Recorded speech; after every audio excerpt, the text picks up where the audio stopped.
Drafting worldwide, wide.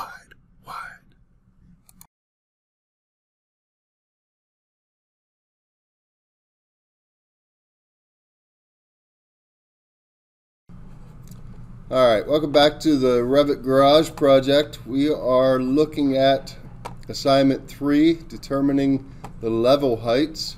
So yesterday we talked a little bit about workflow with Revit and how it's very different than designing a building with AutoCAD. So one of the very first things, probably the second thing that I do whenever I'm working with Revit is I figure out my level heights. And we looked at that wall section yesterday. I said that's the first thing I do. So I go through and basically figure out what my level heights are going to be and actually apply them in Revit. So that's how what I'm going to show you how to do. So the question was, if we assume that the first floor elevation is 0 feet, 0 inches, what are the other elevations? The roof, the foundation, top of footing. So we can basically look at this drawing that I gave you, and I can look at first floor and I can see that it is 0 inches. So before I do anything else, I'm going to show you how to actually adjust and make other levels.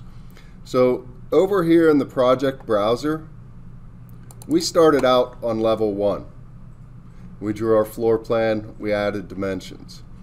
In that architectural template, it automatically makes elevations.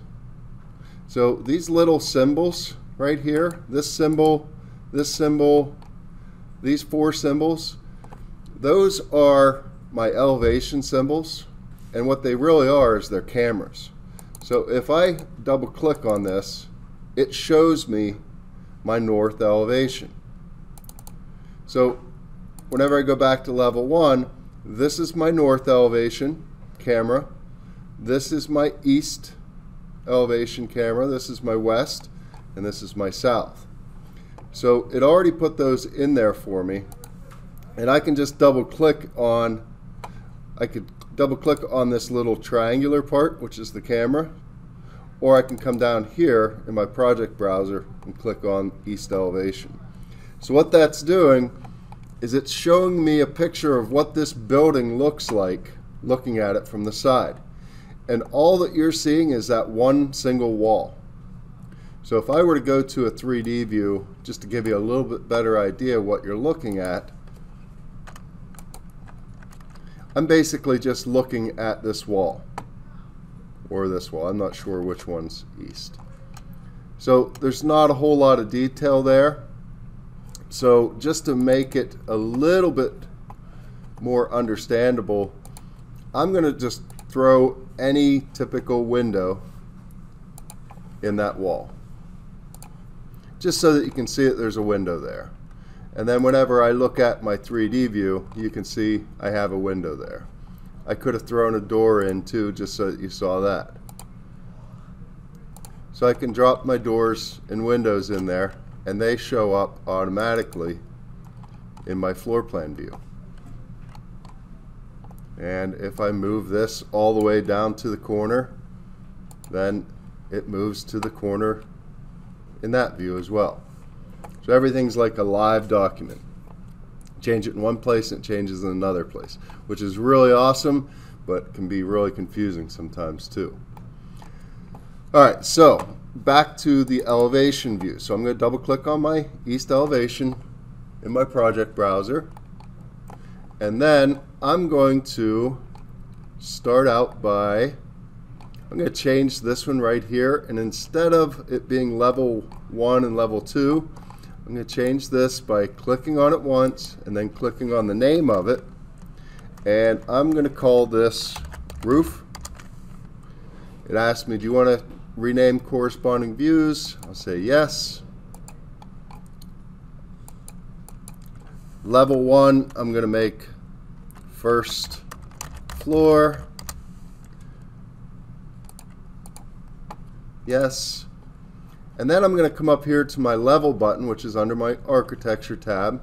There's a little button up here that says level. and I'm going to come in and I'm going to start over on this side, and I'm going to draw that one in, and I'm going to draw this one in, and I don't actually have any correct heights in here right now. So right off the bat we see that this is overlapping that. So we have not adjusted our scale yet. The scale of our drawing right now is 1/8 of an inch.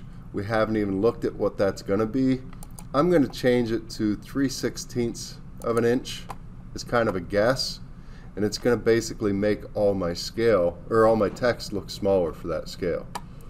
So my level 3, this is the one that we decided to call foundation on our sketch, and the height of it is 4 inches. And it does that goofy thing where it puts it right over top of it, so there's this little itty bitty break symbol here.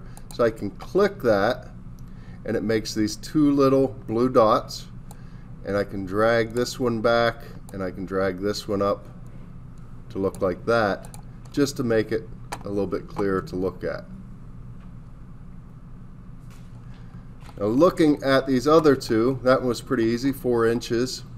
So this right here, if I'm trying to figure out what the roof height is, it's basically going to start at the first floor level. So there's 4 inches. So this, the bottom of my slab, which is 4 inches thick, lines up with this block. This block is 8 inches high. So I have 4 inches plus another 4 inches, or actually I have 4 inches from the top of the slab to the top of this block. So there's 4 inches. Then I have an 8-foot long stud in between here. So there's 8 feet 4 so far.